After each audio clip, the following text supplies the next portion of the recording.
чем, скажем, вот, даже ну, более позднее, скажем, от этого исходить только пентатоника, но более позже идет. Вот. Вот я вам сейчас покажу. Вопрос будет потом задавать. Первое произведение, которое я вам хотел сказать, это отрывок из сказания Алтынаров.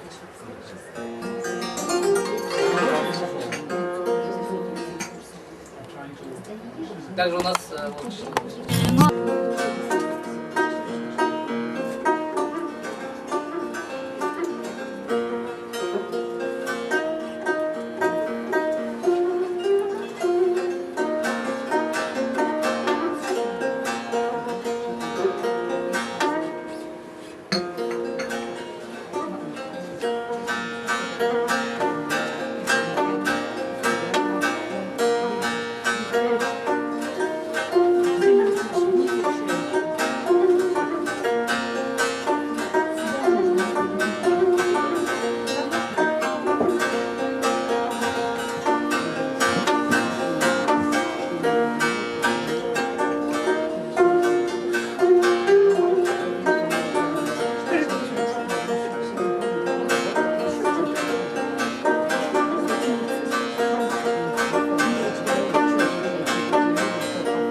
Şehir vasti büdürde boldu, жезді астидазарда болды, жерінің бөзігі ақтасқылары шырмытын ақша алып тұрдырлар.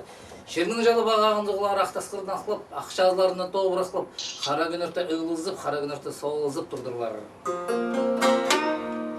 Вот отрывок из сказания. Но это только начало. Также на этом инструменте, в принципе, у нас есть техника современной игры на этом инструменте. Я вот, студенты показывали, это гитарный прием.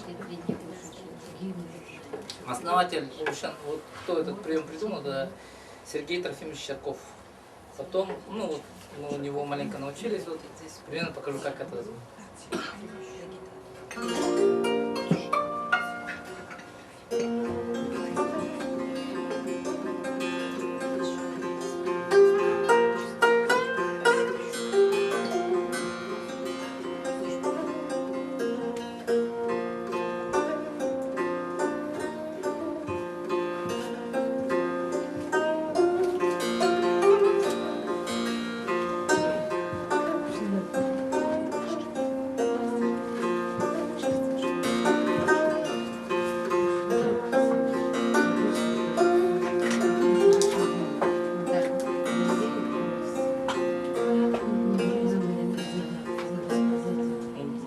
прием игры на труте. Также этот инструмент у нас настраивается на минор.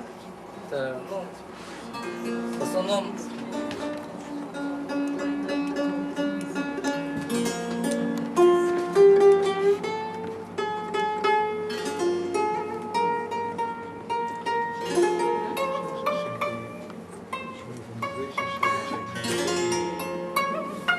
это традиционно и в старину так было? да.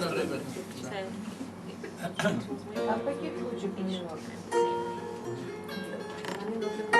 В каких-то особых жанрах минор? Минор вообще, в принципе, этот инструмент можно настроить под любую песню. Конкретно были исполнители, которые настраивали конкретно под себя. То есть этот строй, он был отличителен от основного вот минорно-мажорного строя, он был совсем другим. Там были, как западные музыковеды говорили, что инструмент, который по их понятию не строил. Но на сегодняшний день этот строй, который вот существует, он просто, скажем так, это вот индивидуальный строй хайджи. И в принципе, я говорю, вот этот инструмент можно настраивать на любую песню, индивидуально. Вот, я вам сейчас сыграю произведение, даже не произведение, а импровизацию, попробуем. Послушайте, минор. Это передача состояния души. Как можно передать? Скажем, например, грусть.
Также, ну, если хотите вопросы задать, но здесь из современного, что мы видим, это, во-первых, раньше этот инструмент у нас натягивали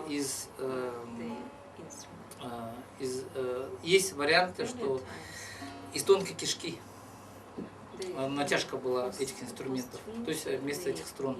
Также использовались кости бараньи. Вот если 12 здесь косточек, то в баране всего задних ног берется 2 косточки. Вот чтобы один читлан сделать, нужно сколько баранов зарубить примерно. Что еще? Да, раньше у нас вот розетка вот этого звука, да, не было, он был с этой стороны открытый. То есть он более сейчас сделан, более современно сделан инструмент. Зато резонаторного отверстия не было наверху. Не было. Это потом уже сделали. Олег, у меня вопрос такой. Какая роль правой руки и какая роль левой руки?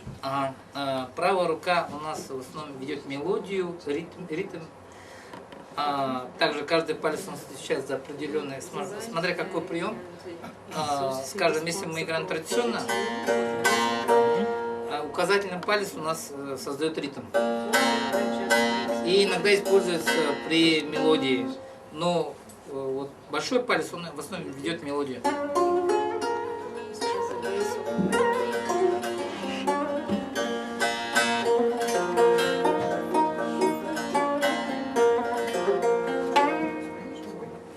Вот. А левая рука у нас в основном это педаль.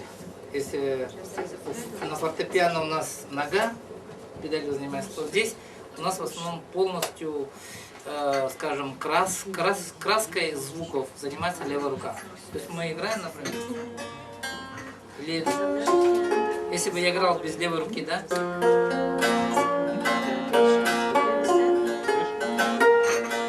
Звучит, да?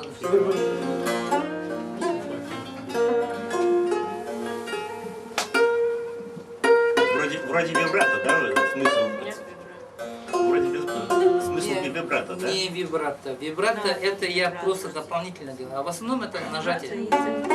На полтона нажимается.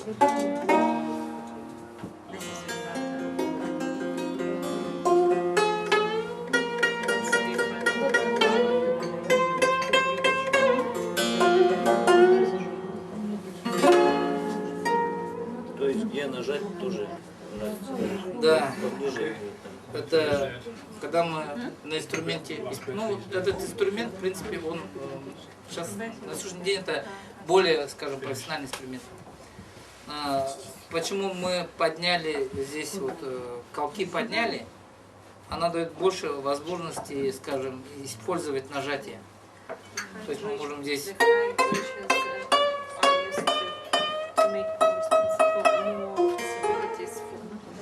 вот, ну. Как они называются, эти колки? Хасхтер. Хасх. Как? Хасх. Хас? Хасх. Хазых. Хазы. Это вот эти вот. Хасхтер. И что это значит в переводе на русский язык? Хаз. Хаз. Не переводится? Хасхтер, ну, у нас вот эти костяшки хасхтер называем. А, Ну, как- кажух. Хазых, да, вот именно кажих у вас. Косточки. Косточки. Строгалы. А казух есть тоже слово. Колка тоже. Китайский. Хазых можно еще здоровый сказать, перевести. Обстагадых. Вот. Хотел спросить, вот сейчас там группа играла, он перевернул с другой стороны, тоже Ага. играл. Это уже у нас мастера делают.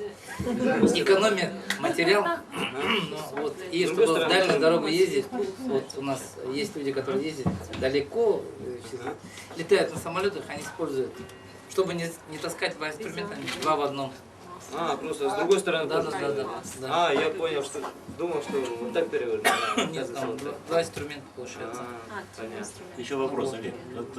Вот, когда мы были у вас в ансамбле, певица попросила другой инструмент, сказала, что ей на этом неудобно, что он либо ниже для ее голоса, Ага. либо выше. То есть инструменты бывают разной высоты звучания. Ну, вам консерватория больше ближе. У нас вообще, ну да, вот понятие высоты – это диапазон человеческий голоса.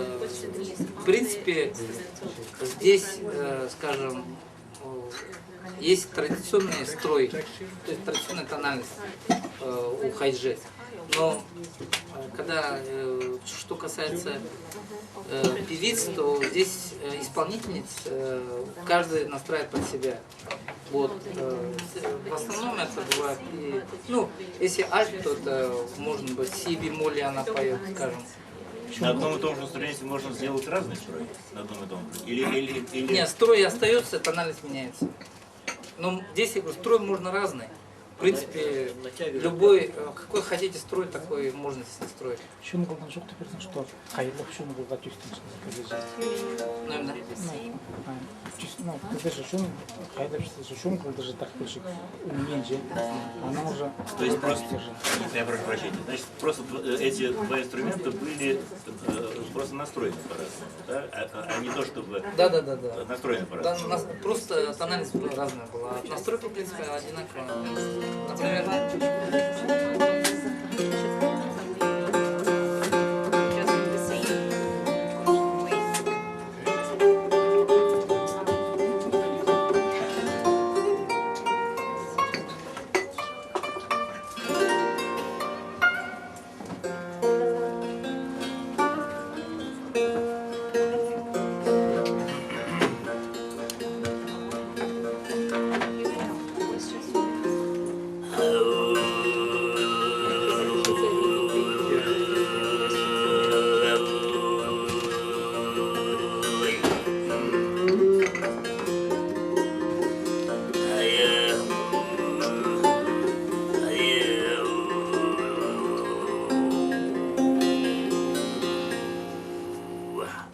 например, если мы также, вот, например, тахпах, да, голосом поем. Есть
Скажите, пожалуйста, у вас вот отдельный инструментальный наигрыш? Есть ли это инструмент?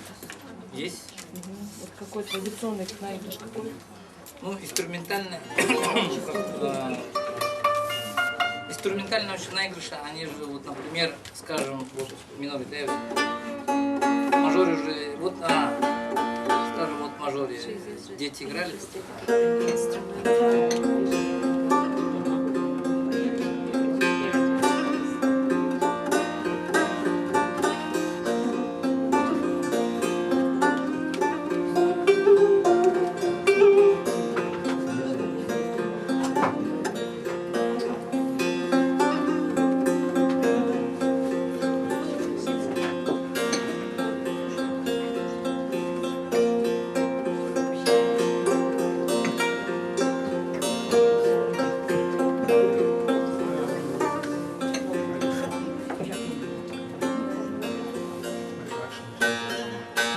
Традиционно долголосие возможно по традиции долголосное звучание, вот так как вы сейчас сделали.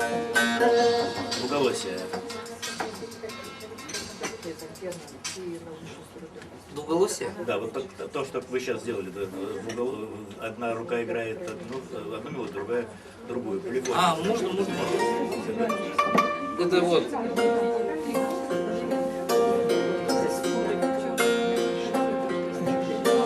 Традиционно это невозможно было, это сейчас это сделать.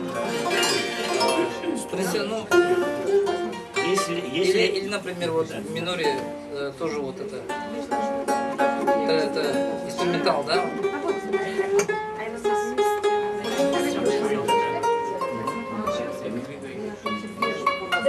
Например.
Существуют ли танцевальные наигрыши на этом?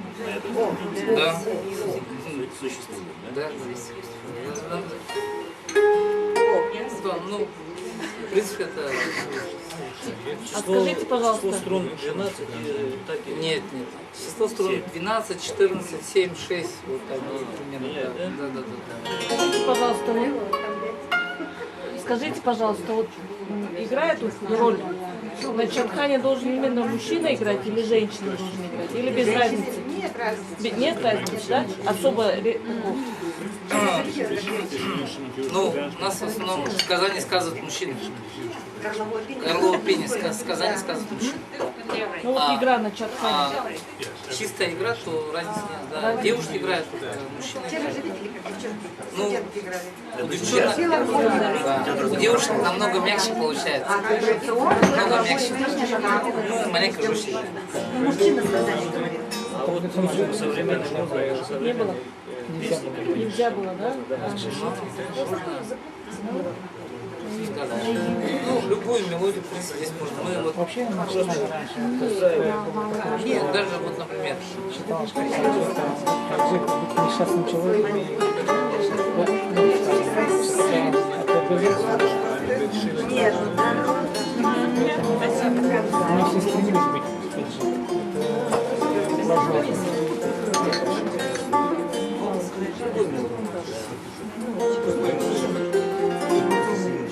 Скажите, пожалуйста, вот 12 струн это было изначально вот столько струн?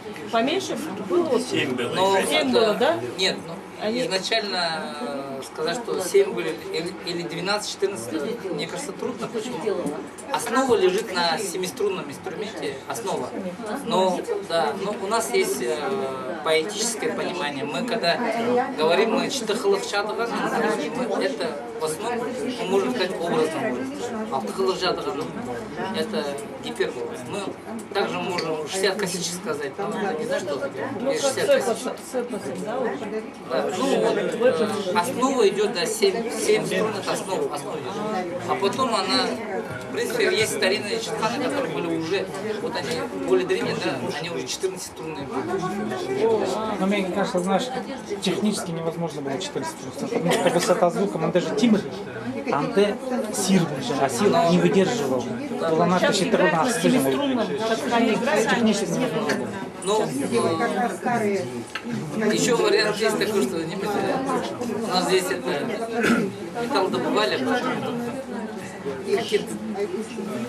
Тимур Куджиков. но Тимур, ну, не мы, использовали также конский плетеный голос. Ходите, собственно, мало даже тоже аллы булбанар же. Вы могли бы, значит, не было физической возможности. Вот. И есть, ну вот этот инструмент чатхан, он в основе своей, наверное, несет колоритный вот этот звук, именно принадлежащий казахскому народу сам по себе. Потому что мы вот ездили почти везде, были в Европе, В Азии разные инструменты звучат по-разному, но именно колорита Чадхана нет. У нас много инструментов разных, но среди них... Тембрального колорита. Да. Вот Чадхан сам по себе он несет душу хакасского. А вот этот, вот он что там? Это какой инструмент? Саша? Это басовый. Вот здесь октава строится.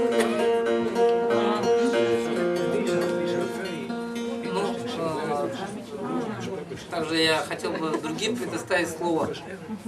У нас здесь исполнители на этих инструментах. Вячеслав Кучинов.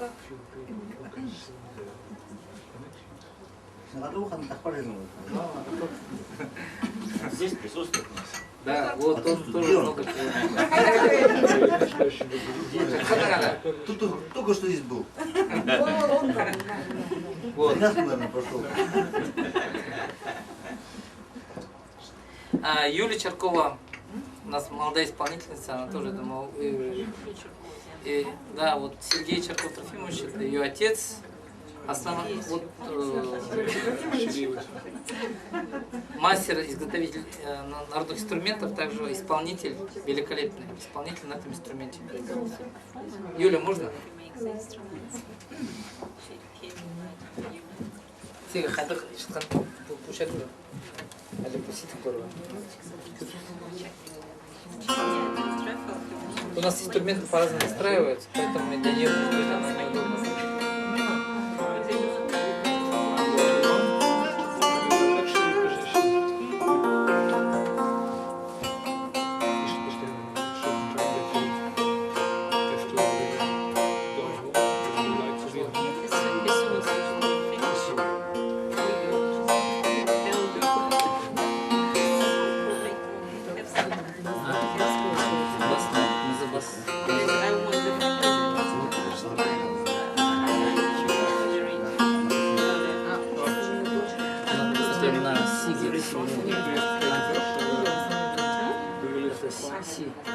Примерно 7 лет, 7 лет.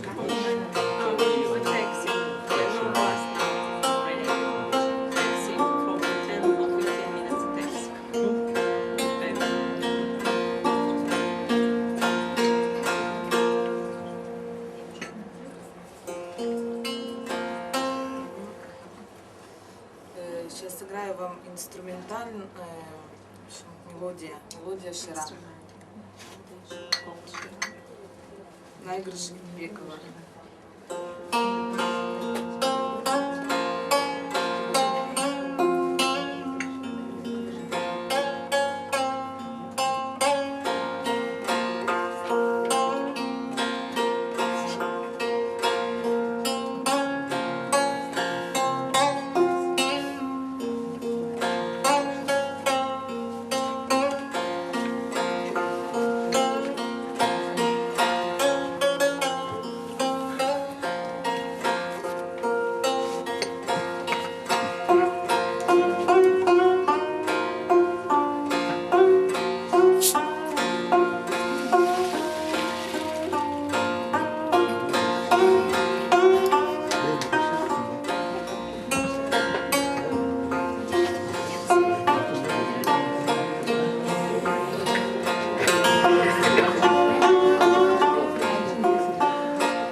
Олег, А? скажи, вот за сколько уроков, за сколько времени можно овладеть четханом для того, чтобы, ну, не быть заслуженным артистом Хакасии, а быть любителем четханной музыки?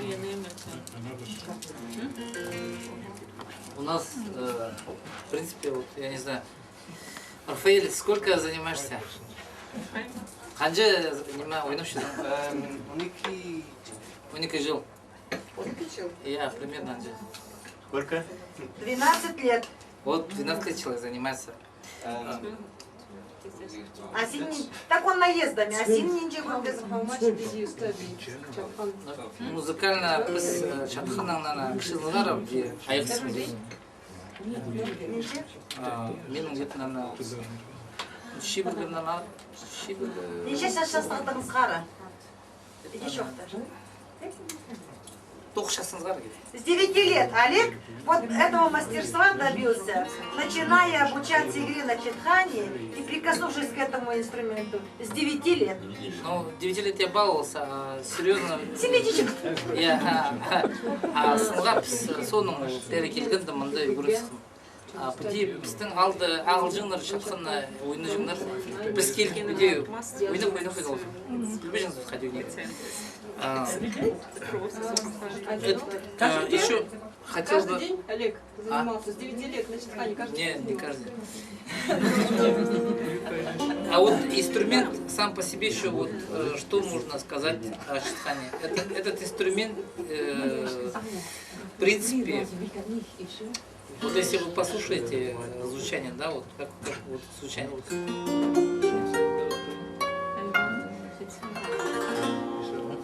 Вот я думаю, понятие мажор-минор придумали здесь. Хакасия. Строй. А где больше? Извините, четхан это наш инструмент, кроме Хакасии, где придумаешь? Потому что у нас вот, старики настраивают, они ноты не знают, они настраивают четко мажорный настрой, ну там маленькие изменения чуть-чуть. Да, настрой, вот строй четко. Все-таки базовый настрой мажорный. И только при необходимости бывает сдвиг на минор. Да.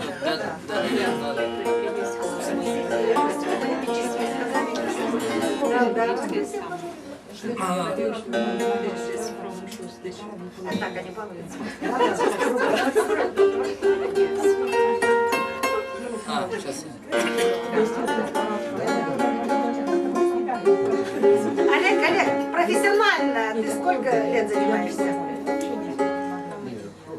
Профессионально. Кроме баловства. Так, профессионально если считать, то получается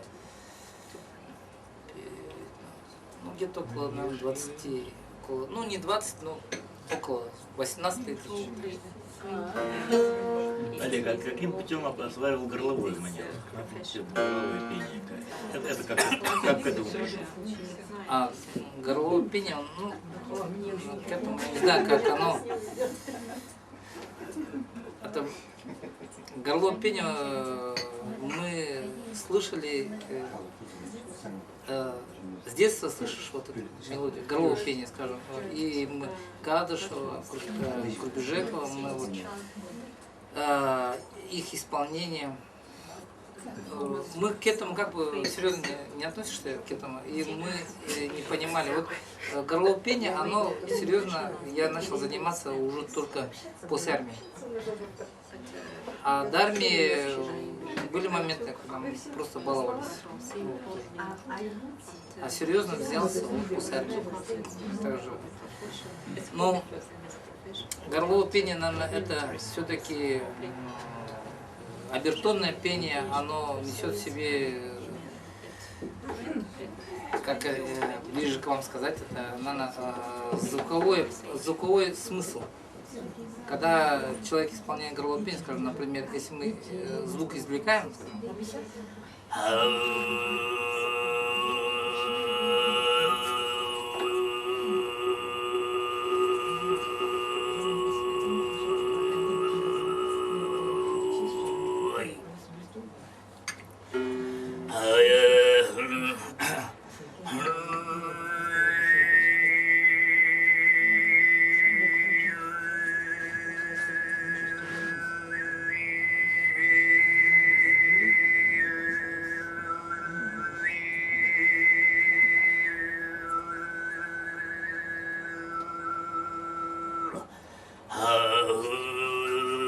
Мы когда исполняем звук, выводим, мы в первую очередь как бы стараемся раствориться. Вот степь, природа, вот то, что как бы Просто физически. ощущение, да, ощущение, да. Физическое ощущение. Даже когда Что делает далеко где-то, да, вот где-то в сторону Москвы едешь, горловое пение запел, и вокруг сразу степь. Степь, и вот ощущение полноты. То есть без никаких слов, просто звучание само, оно несет определенный такой, наверное, глубокий смысл для нас. И наслаждение. Да. Во Франции есть такой специалист Тран Ван Хай,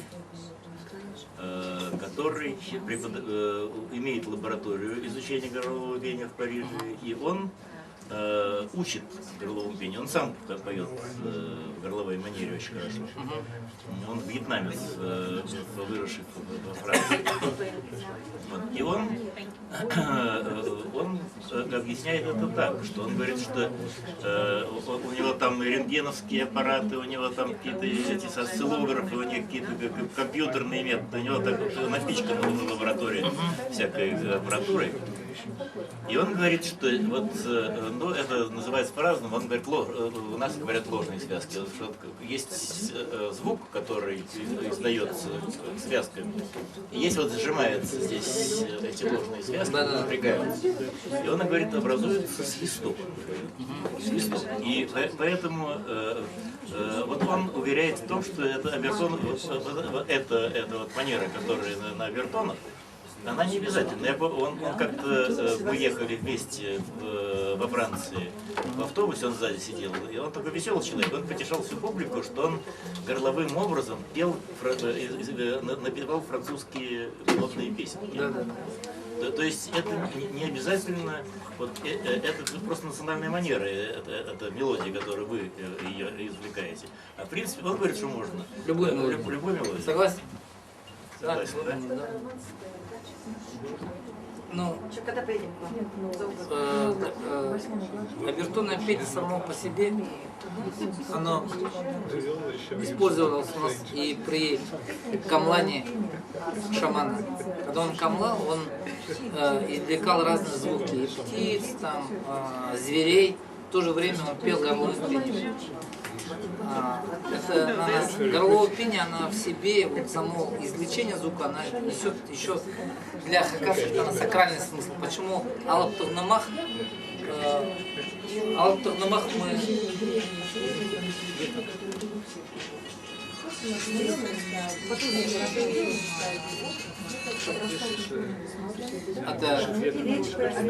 Алап Турнамах несет сам по себе именно сказание,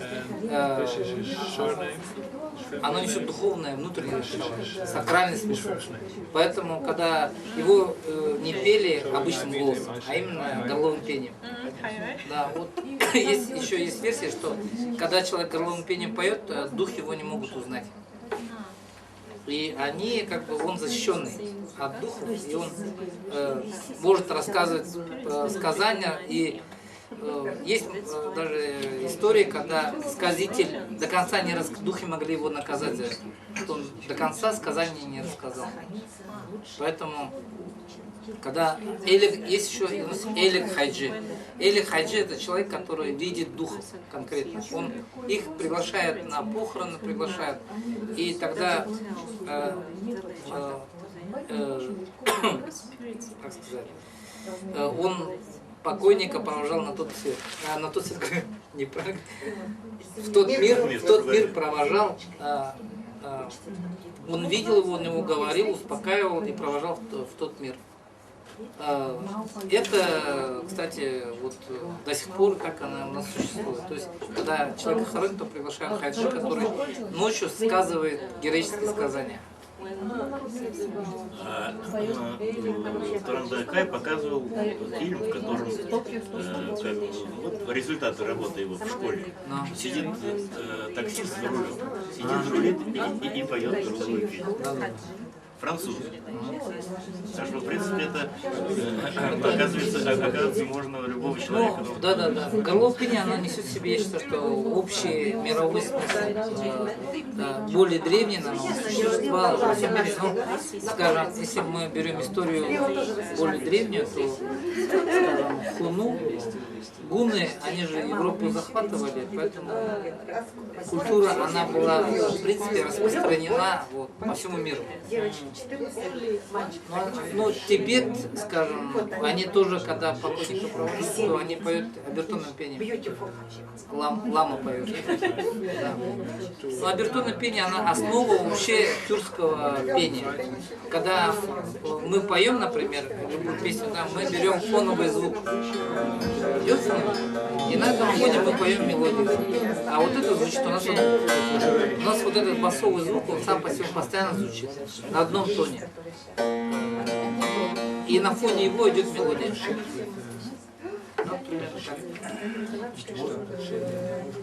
Спасибо. Если вопросы есть, нет, я хотел. Во время эпического сказания, которое длинное, возможно перестройка инструмента, например, пошел драматический эпизод, и для характера нужен минор. Это возможно во время эпического сказания? Так, это у нас есть... Так мастера старые делали или нет? Или вы уже? Ну, в основном они один строй, они использовали, пели песни, но они использовали разные мелодики. В принципе, я думаю, что они могли использовать. Я только про лад спрашиваю. Про кого? Про лад. Мажорно, минорно. Да. В принципе, если вот, например, для характеристики определенного героя, да, но здесь, наверное, более ответит Слава Кучинов. У нас вот он основной сейчас из молодых вот исполнитель героического эпоса. Вячеслав Кучинов. Пожалуйста.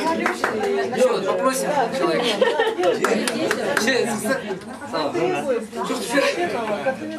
Именно героическое сказание на Коране.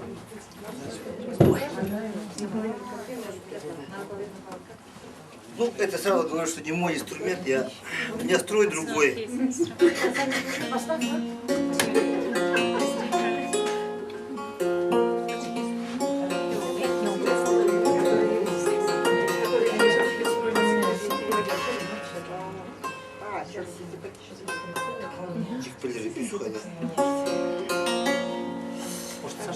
Ну, вообще сложно, потому что я обычно косточками, которые вот это человечьи, вот, бывает.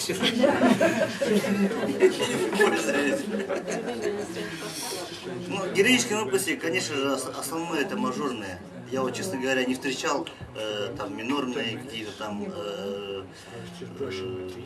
перестройки на минор, да? А если драматический эпизод, как тогда? Все в мажоре. Все в мажоре делается. И сыты в основном у нас идут в мажоре. Это плач, да, который тоже, да, в мажоре, тоже в мажоре, да. И в основном. Вот. Песенный жанр, да, там уже идет минорный лад там и так далее. А эпический обычно мажорный. А это тоже продолжение Чадхана? Да, тоже заправление Чадхани есть.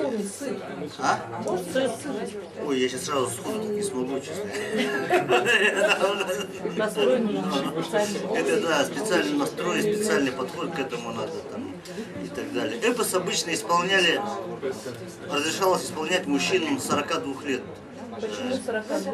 Ну, потому что хакасское летоисчисление идет 6 современных лет, это 1 год хакасский. Вот. Да, и получается 7 лет он становится Ирен, мужчина, да, он становится Ирен. То есть взрослый человек, когда он может стать главой рода, он может стать,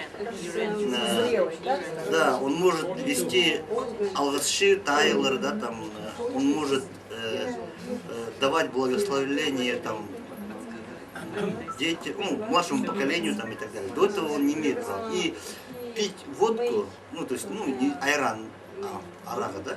Арага. Да. До 42 лет запрещалось вообще раньше. Пока 3 ребенка не будет. Ну, вот там, да, 3-5, там, у каждого рода по-разному. Вот. Обычно до 42 лет это все запрещалось. Но наши хайджи великие, будем говорить, Петр Васильевич Курбежеков, он уже с 9 лет брал Чадхан тайком, да, тайком, и исполнял, он слышал, он хорошо знал, с детства слышал, поэтому он быстро очень учился, и в 12 лет он уже рассказывал своим сверстникам сказки, но не Алтынмахи. Алтынмах — это эпос, лирическое сказание, а он сказки Гамахтар исполнял. Вот.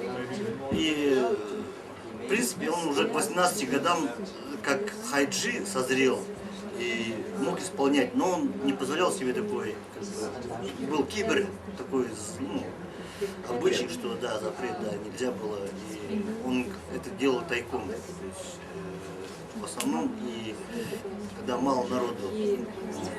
Ну и в русской традиции, когда мы очень трудно записать плачи, потому что говорят без повода, без оснований можно накликать беду.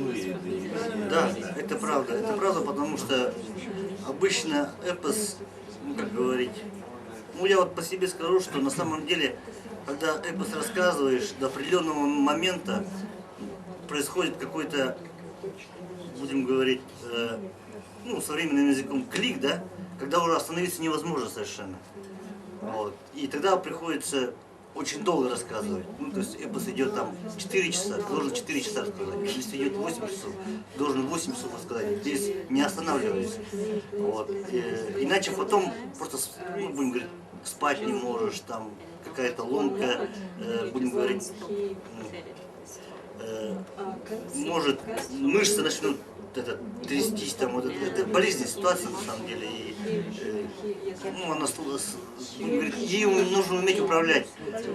Раньше вот больших хайджи называли Будар Махше, то есть Алина Махше. То есть это сказители, которые имели 3 тёся, то есть 3 помощника оберегов, да? Вот, да.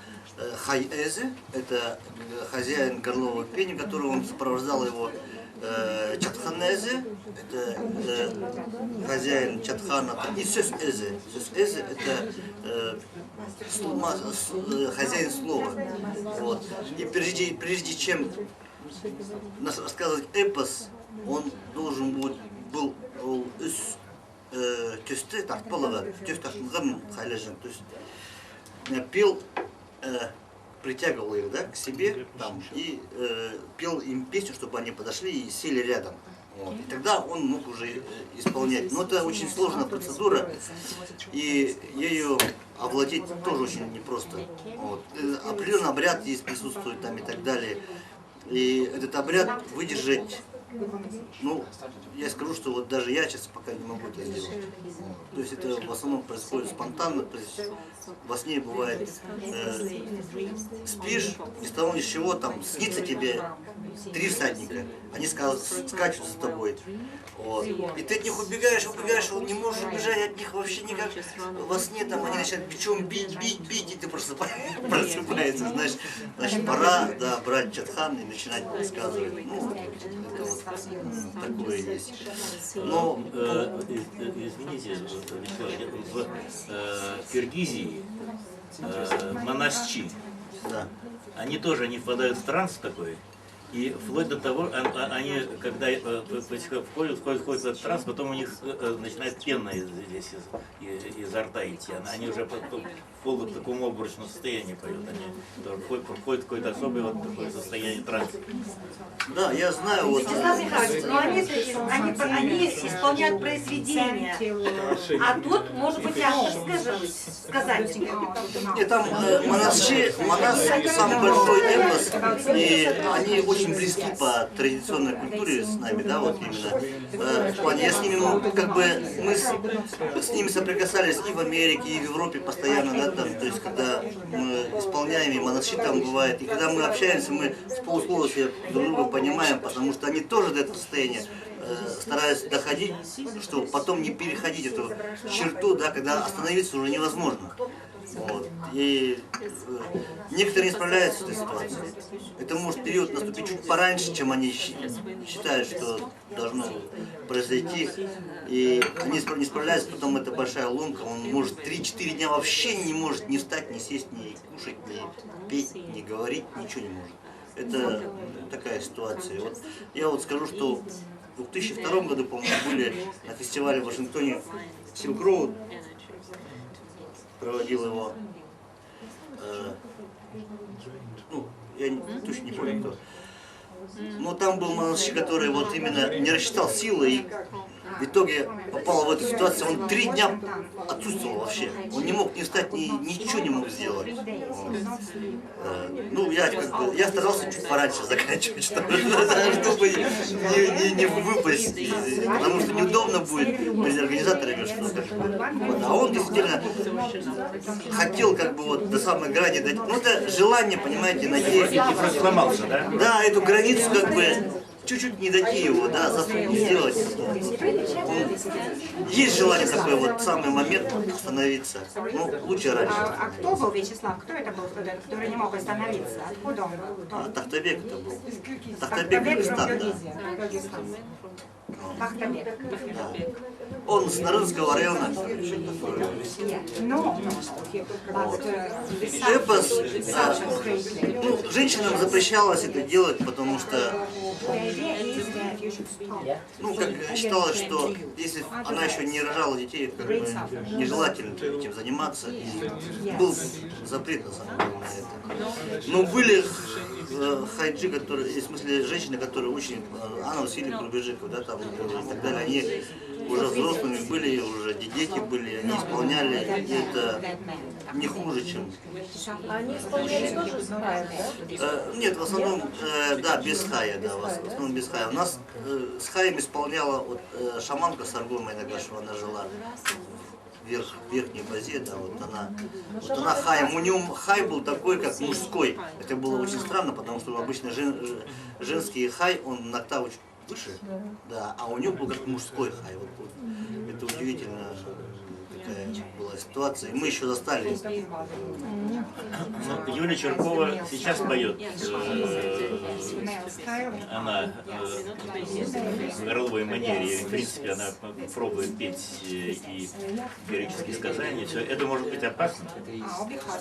Ну, наши как бы старики говорили, что это нежелательно на самом деле. Да, нежелательно. Я знаю, и в Туве поет, там Чунчулай поет, там Чудура, Андар поет, да, там. Ну, конечно, Чунчулай, она супер. Она одна из каких-то, ну, будем говорить, там, племянниц или там племянницы, внучатая племянница Хунаштарола. И у нее школа старого тувинского горлового пения, и она восхитительна как таковая. Ну, современные они уже немножко по-другому поют. Я слышал дочку Наштарола, когда ей было год. И она, я у него в юрте просто жил, я у него спал. Несколько недель я у него провел в юрте с семьей с его. И у него девочка годовалая. Вот я на конференции на этой показывал, как его 6-летний сын пел в горловой манере. А девочка годовалая тоже пыталась там воспроизвести, это я помню. Да, да, есть. И вот, да. Ну, сейчас, к сожалению, будем говорить, там, вот эта старая школа, она немножко, ну, как и везде, короче, немножко подзабылась. Все хотят найти новый стиль, хотят красиво, ну, по-другому петь. Это правильно, желание, каждый исполнитель должен найти свою манеру. Нормально. Ну, хотелось бы, чтобы сохранили, конечно, старше. Вот. Ну, еще по эпосу можно сказать, что Семен Прокопьевич Кадышев знал где-то 50 Алтын Махи. Олег говорил, да, уже? Чуктазан, Хайдазан? Я, Петр Васильевич, говорят, где-то 120 знал. Да, кто-то говорит 200, но я думаю, что это уже легенды, 200 сказаний. Вот. И... Нет, 200 нет, у нас всего собрано более 200 сказаний. Да. Учитывая тех хайджи, которые были живы после войны.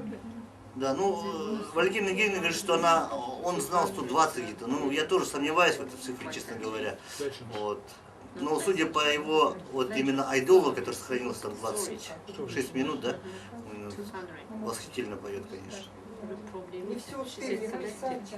Ну, у него было, просто не осталось 26 минут, очень много записали. Ну, то есть у него была запись хорошая, немножко где-то потеряли.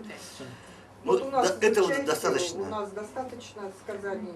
Библиография У не нас вы к составили. нам приходите. Мы изучайте. бываем там, бываем. Те сказания, которые А можно собраны у спросить, вас. у вас своя школа есть, вот у вас ваши последователи есть, или у вас дети есть, которые свои учите, да?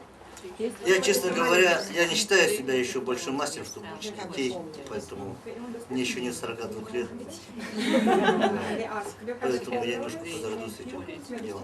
Но у вас есть, вы обучали кого-нибудь, нет? У меня были попытки обучать молодых ребят, но я понял, что лучше этого не делать.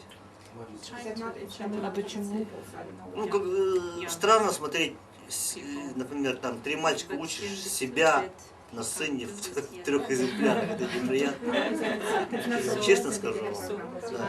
Значит, вы не дозрели еще для того, чтобы у вас появилось желание. Скорее всего, да. Скорее всего, да. Ну, мне действительно было... Они все снимают, они же дети. Да, Они все, что правильно и неправильно, все снимают. И когда на сцене выходят, и они поют 3 как бы, человека, похожих совершенно на тебя. Это не очень хорошо, я считаю. Клоны. А? Клоны, говорю, да? Да, но это не совсем правильно, потому что ребенок должен на самом деле сам захотеть сильно очень. И когда он будет сам пытаться делать, его подправить, это другой разговор. Но когда ты его обучаешь ежедневно, это он превращается действительно в какого-то клона. Сейчас вам покажите какой-нибудь отрывок из редкого эпоса. Ой, я сейчас не готов, честно говоря, такой Пожалуйста. Нет, просто сегодня да, тяжелый был день у Вячеслава. И вчера я его слышал вот здесь вот в 3 часа ночи. Он ночью еще не спал. Так что я думаю, что не нужно А его сколько вы знаете? Я знаю Докскос, ну, Курыматыл Сибирштыс, это одно, Пурат Айчар Хан и 2 Кипчоха, это, будем говорить, Ежемпик, да, и Барспик. Но Барспик это мое личное, как бы, это я не скажу, что это от кого-то я слышал, что оно само пришло ко мне, я исполняю его. Записано. Текст записан. Записан. Зафиксирован? Да. Текст тоже пришел? Нам текст дайте, вы А? текст.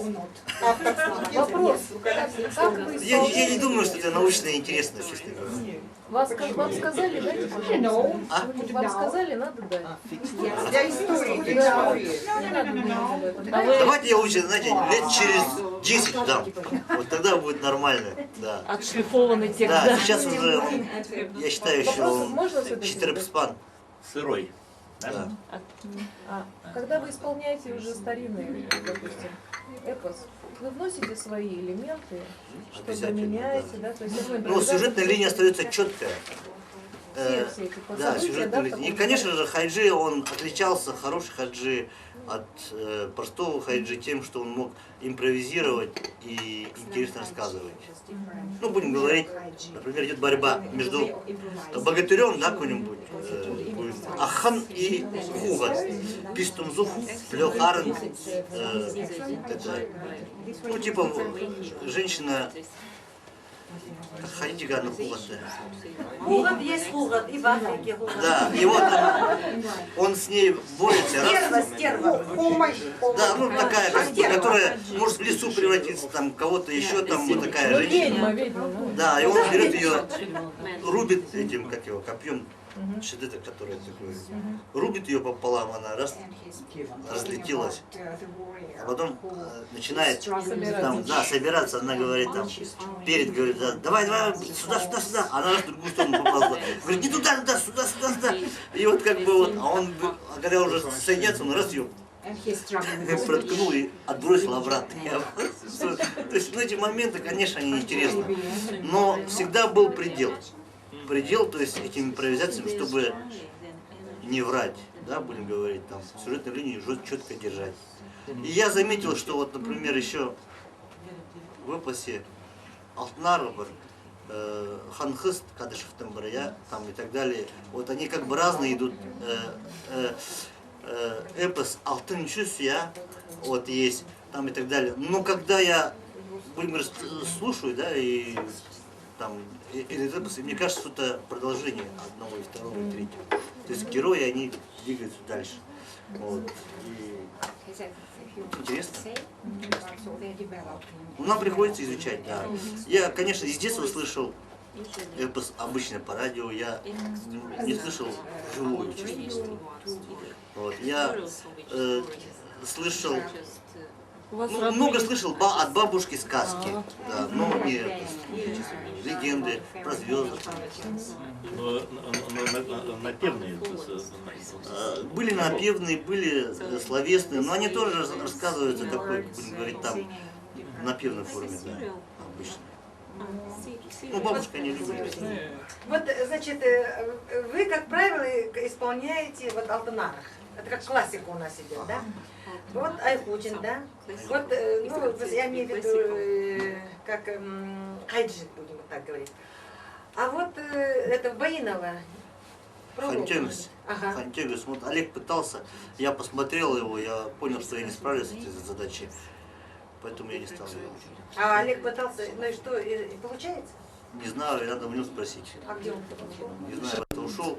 Хантегас, да, я смотрел, он красиво написан. Да, красиво. Да, супер написан вообще. Может быть, кто-нибудь сможет. Я, наверное, пока не могу. Да, Хантегас. Я более классические, там, будем говорить, там, Алтын Чөз, Шипекара, там, и так далее. У меня есть рукопись Курбежекова, которую он сам писал своей рукой. Вот такая штука. Интересно.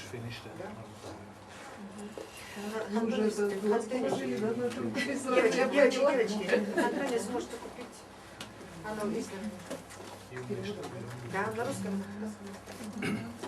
Ну и хайджи, они отличались еще как бы тюстык хайджи, эли хайджи. В чем разница? Ну, тюстык это когда от отца к сыну передается, да, там ему, да, ему тесть дает, там свой передает. А эли хайджи это когда человек вообще никакого отношения к эпосу не имеет, ему приходит во сне хаезы, там, соседи, и не заставляют его делать это, его становится. Тоже Какой разное. хайджи больше ценился? Ну, не все ценились по-разному. Конечно, Эли хайджи он ценился больше. Потому что это как бы уже произведения были известные, уже слышанные, они Да. на слуху как бы, а это как бы новые произведения. Эли хайджи он обычно исполнял. Он не говорил никогда, что это его произведение или от кого-то слышал. Он рассказывал. И все, да, и все понимали, что это Эли хайджи. Да. И что интересно, у них сюжеты, в общем, параллельные всегда. Ну, типические какие-то ситуации. Да. И вот как бы сильно не отличаются. Я сейчас немножко отвлекся. Кто это Эли Хайджи? Эли хайджи это тот, которого он не имел отношения вообще ни к эпосу, ни к музыке. Его заставили во сне, приходили к нему хаезы, сусезы, там, и заставляли его сказать эпос. Ну да, я на конференции на нашей рассказывал, что мне приходилось работать с монахи, и они примерно одно и то же рассказывали. Что во сне приснилось, что сидят богатыри у костра, и он среди них, и они его, значит, понуждают, чтобы он пел манас. И потом он просыпается, идет к речке, к берегу реки и видит угли тлеющие, костра в том месте, где вот они ему внушали, что начать петь манас. И он становился монасчиком. Я думаю, несколько человек мне примерно одно и то же рассказывали. Ну вот, возможно, это Элик называется. Элик монасчик. Потому что странно, когда ребенок, будем говорить, там 7 лет рассказывает манас наизусть, да? Это очень странно. То есть можно выучить манас. Ты удивляешься просто. Да, то есть это все-таки нельзя сказать, что это, видимо, какой-то генетический память. И озарение, что-то такое. Да, иногда, например, даже я, вот, бывает, рассказываю, я не понимаю, о чем речь идет. То есть иногда бывают такие ситуации, а потом думаешь, хочешь запомнить все это дело, и, короче, оно потом ускользает. вдохновение особого рода. Да, видимо, да. Видимо, да. Ну что, завтра... Так, я думаю, что достаточно, наверное, да? Да. Потому что время 12 часов, у нас Да. завтра подведение итогов. С утра вот в этой Когда вы думаете, вчера ушли отсюда? Я не помню. Ну, в общем, где-то это уже действительно... Особенно Вячеслав Михайлович. Действительно 4 часа было, поэтому надо человеку спокойно, чтобы он ложился спать и все. Без опоздания в 10 часов, Вячеслав Михайлович, вы будете выступать и то секции свои докладывать. Да. Да. А вы не хотите спать? Хочу.